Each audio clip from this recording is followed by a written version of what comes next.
তো আজ আমি আপনাদের মাঝে একটি 6/7 পেটিকোট কাটিং করে দেখাবো যে একটি 6/7 পেটিকোট কাটিং করার জন্য কোন কোন মাপের প্রয়োজন হয় এবং এই পেটিকোটটি কিভাবে কাটিং করতে হয়। তো আমার ভিডিওটি আপনারা না টেনে সম্পূর্ণ দেখুন এবং ভিডিওটি ভালো লাগলে লাইক কমেন্ট শেয়ার করে দিন। তো চলুন কথা না বাড়িয়ে ভিডিওটি শুরু করা যাক। যে পেটিকোটটি কাটিং করব, পেটিকোটের ঝুল হচ্ছে 37 ইঞ্চি এবং পেটিকোটটির কোমর হচ্ছে 35 ইঞ্চি। তো এই পেটিকোটটি কাটিং করার জন্য আমি 2 গজ 4 গিরা পরিমাণ কাপড় নিয়ে নিয়েছি।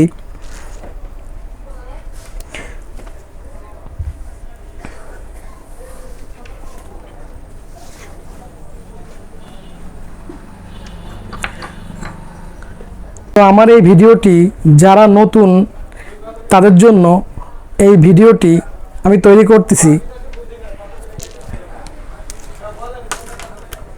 আমি এই পেটিকোটটির লং নিয়ে নিচ্ছি এইখান থেকে, যেহেতু 37 ইঞ্চি সেহেতু আমি এইখান থেকে কোমরের জন্যে এইখান থেকে 1.5 ইঞ্চি পরিমাণ কাপড় বাদ দিয়ে আমি এইখান থেকে 36 ইঞ্চি লং নিয়ে নিব।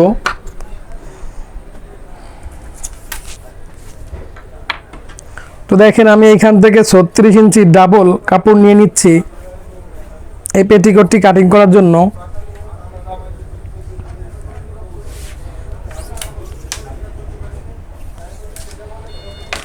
এই যে দেখেন আমি 36 ইঞ্চি ডাবল কাপড় নিয়ে নিয়েছি। তো আপনারা ওই ঠিক এইভাবে 36 ইঞ্চি ডাবল কাপড় নিয়ে নেবেন। যদি পেটিকোটটি ঝুল 37 হয় 36 নেবেন, 38 হলে 37 নেবেন, 39 হলে 38 নেবেন। তো এইভাবে প্রত্যেকটা সায়ার যা ঝুল থেকে 1 ইঞ্চি কাপড় কম নেবেন।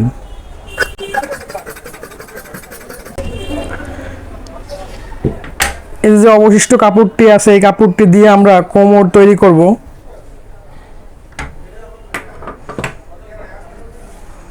এখন দেখেন আমি এই পেটিকোটটি কাটিং করার জন্য এভাবে কাপড়টিকে ওপেন করে নিব।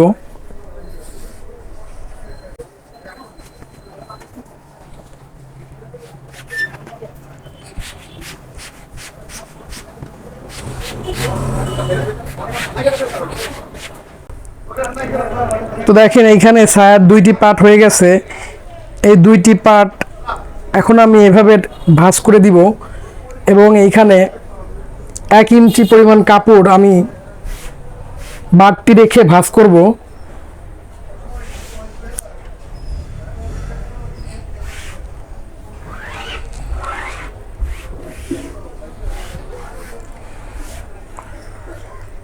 তো দেখেন এখানে মোট 4টি পার্ট হয়েছে, এখানে 2 পার্ট আর এখানে 2 পার্ট। এখন দেখেন এখানে আমি 2 পার্ট কম বেশি করে ভাঁজ করেছি দেখেন। তো আপনারা এইভাবে 2 পার্ট কম বেশি করে ভাঁজ করে নেবেন। এখন আমি এইখান থেকে এই বাড়তি অংশটা ফিতে তৈরি করার জন্য কাটিং করে নিব। তো আপনারা এভাবে এখান থেকে ফিতের কাপড়টি আলাদা বের করে নেবেন।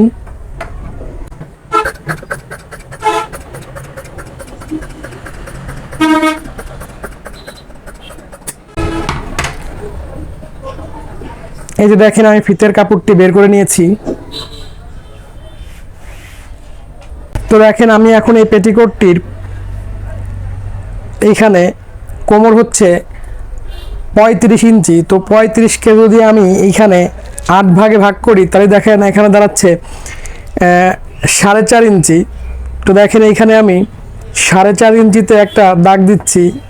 আরেকটা জিনিস আমি আপনাদেরকে বলি, যখন আপনারা এই পেটিকোটটি কাটিং করবেন, কাটিং করার আগে এই কোমরটিকে আপনারা 8টি ভাগে ভাগ করবেন। কোমর যাই থাকুক আপনারা সেখান থেকে 8টি ভাগে ভাগ করবেন। এবং তো 8টি ভাগে ভাগ করার পরে দেখেন আমি যে পেটিকোটটি কাটিং করতেছি এই পেটিকোটের কোমর হচ্ছে 35 ইঞ্চি। তো 35কে আমি 8 ভাগে ভাগ করছি। দেখেন এইখানে 4.5 ইঞ্চির মতো আসছে। এখানে আমি 4.5 ইঞ্চিতে একটা দাগ দিচ্ছি। দেখেন এখান থেকে আমি আরও 1/2 ইঞ্চি পরিমাণ কাপড় এখানে বাড়তি নিয়ে নিব সেলাই মার্জিনের জন্য। তো দেখেন আমি এখানে আরও 1/2 ইঞ্চি পরিমাণ কাপড় বাড়তি নিয়ে নিয়েছি। তো আপনারাও ঠিক এইভাবে মাপটি দিয়ে নেবেন এবং এইখানে মাপ দেওয়ার পর আমি এখন ঠিক এই কোণায় আরেকটি মাপ দিব। এইখানে ঠিক 4.5 ইঞ্চিতে একটা দাগ দিব এবং এইখান থেকে 1/2 ইঞ্চি কাপড় বাড়তি নিয়ে আরেকটা দাগ দিব। তো দেখেন এখন আমি এই যে বাড়তি যে দাগ দিয়েছি আর এই পাশে যে বাড়তি দাগ দিয়েছি, এই বাড়তি দাগে আমি শেপ কাটটি এভাবে কোনাকুনি ধরে একটা শেপ দিয়ে নিব। আপনারা চাইলেও এভাবে কাপড়টি হাত দিয়ে ভাঁজ করে নিতে পারেন। তো আমি এভাবে শেপ কাটটি দিয়ে দাগ দিয়ে নিচ্ছি।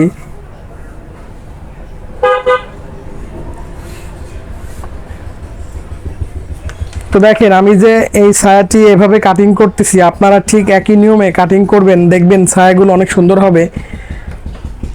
তো আমি এখন এই দাগ অনুযায়ী পেটিকোটটি কাটিং করতেছি।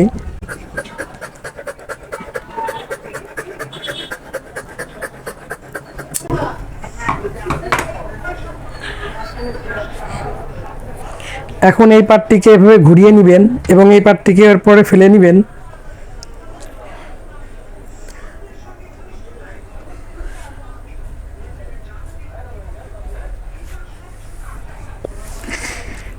এখন আপনারা অনেকেই প্রশ্ন করেন যে ছায়া কাটিং করার পরে এখানে কেন কোনাকুনি হয়ে যায়। কোনাকুনি হয়ে যাওয়ার একটাই কারণ, এইখান থেকে বাড়তি কাপড়টাকে আমরা ছেটে ফেলে দিব। তো দেখেন এইভাবে শেপ কাটটি দিয়ে এইভাবে সুন্দরভাবে শেপ দিয়ে নেবেন। এইখানে এই যে দেখেন ঠিক এতটুকু পরিমাণ কাপড় আমরা এখান থেকে ছেটে ফেলে দিব। পেটিকোটটি এখান থেকে আর কোনাকুনি হওয়ার কোনো অপশন থাকবে না।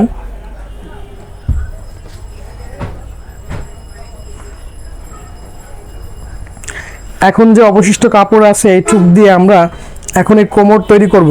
তো কোমর তৈরি করার জন্য এখন আমি এখানে এই যে দেখেন এখানে আমি 5.5 ইঞ্চি পরিমাণ কাপড় মার্জিন করে নিচ্ছি। এখানেও 5.5 ইঞ্চি পরিমাণ কাপড় মার্জিন করে নিব।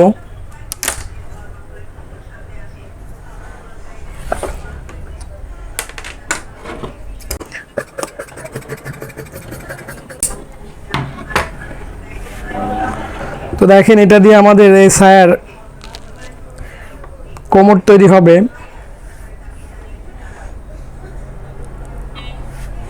তো এখন এইটা কোমর আছে এখানে 32.5 ইঞ্চি, কিন্তু আমাদের এখানে কোমর লাগবে হচ্ছে 35 ইঞ্চি। তো এখানে আমাদের প্রায় 3 ইঞ্চি কাপড় কম আছে। তো আমরা এখান থেকে 3 ইঞ্চি পরিমাণ কাপড় এখানে জয়েন্ট দিয়ে নিব।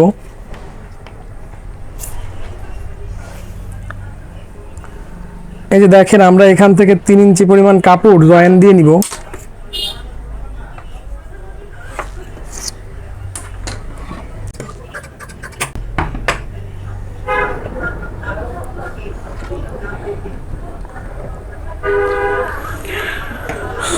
তো আপনারাও চাইলে এভাবে পেটিকোটটি কাটিং করতে পারবেন। তো আমার ভিডিও যদি আপনাদের কাছে ভালো লেগে থাকে তাহলে আমার চ্যানেলটিকে সাবস্ক্রাইব করে দিন। ধন্যবাদ।